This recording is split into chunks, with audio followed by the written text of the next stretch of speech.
العادة السرية في رمضان. يعتبر الشباب ممارسة العادة السرية طريقة للوصول إلى حالة الإشباع الجنسي بشكل ذاتي ودون الحاجة إلى وجود طرف آخر للمشاركة بالممارسة الجنسية.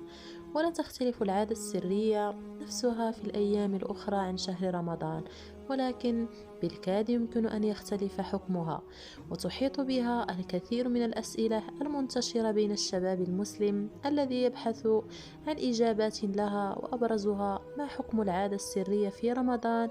وما حكم من استمنى نهار رمضان؟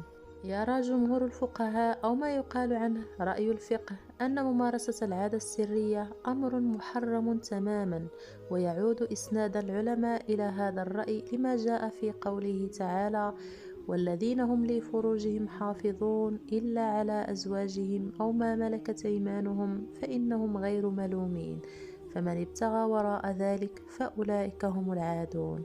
وتحريم ممارسة العادة السرية من الأساس يعيدنا إلى سؤال حكم العادة السرية في رمضان قبل الإفطار، فالأمر برمته ينطوي عن خروج المني في الأيام العادية نتيجة ممارسة العادة السرية، وهو محرم، وفي نهار رمضان يكون محرما كذلك لما فيه من انتهاك لحرمة الشهر الفضيل، وكذلك يبطل الصيام.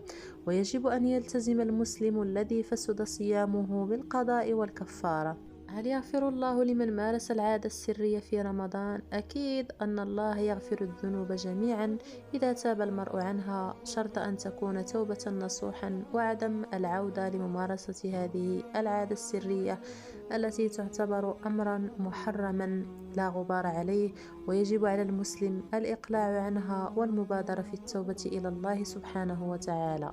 وإذا مارس المرء العادة السرية في نهار رمضان وأنزل، لزم عليه التوبة والقضاء للخروج من الألم النفسي الذي تسببه المعصية، حيث قال تعالى: وعلى الثلاثة الذين خلفوا حتى إذا ضاقت بهم الأرض بما رحبت وضاقت عليهم أنفسهم وظنوا أن لا ملجأ من الله إلا إليه ثم تاب عليهم ليتوبوا إن الله هو التواب الرحيم. وبالإضافة إلى الأضرار النفسية التي تسببها العادة السرية، فهناك أيضا مضاعفات عصبية مثل الشعور بالذنب والإحساس بالنقص وانعدام الثقة بالنفس والانطواء والخجل، وكذلك تهيج الجلد في المنطقة التناسلية نتيجة الاحتكاك، وخاصة عند عدم استخدام المزلقات. وهناك من الأطباء من يقول أنها قد تسبب في سرطان البروستاتا، خاصة بالنسبة للرجال، حمانا الله وإياكم. نصائح لعلاج العادة السرية: لا تختلي بنفسك كثيرا، غض بصرك عن المحرمات، وتجنب النظر إلى الإباحية والصور الماجنة الفاضحة. تحرى عدم التفكير في مثيرات الشهوة، وحاول إبعاد عقلك تماما عن هذا الجانب. وكذلك عليك ملازمة الصحبة الصالحة لإعانتك على ترك المحرمات.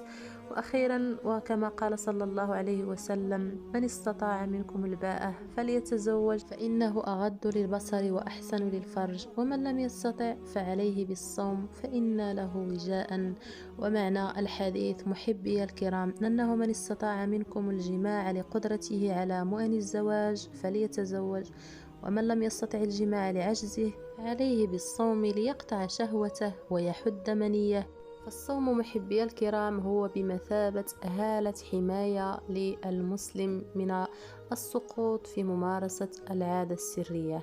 كان هذا مقطعي لليوم، أتمنى أن ينال إعجابكم، ولا تنسوا محبي الكرام دعم القناة بلايك واشتراك، ولا تنسوا تفعيل جرس التنبيهات حتى تتوصلوا بجديد الحلقات. دمتم سالمين محبي الكرام، استودعكم الله الذي لا تضيع ودائعه.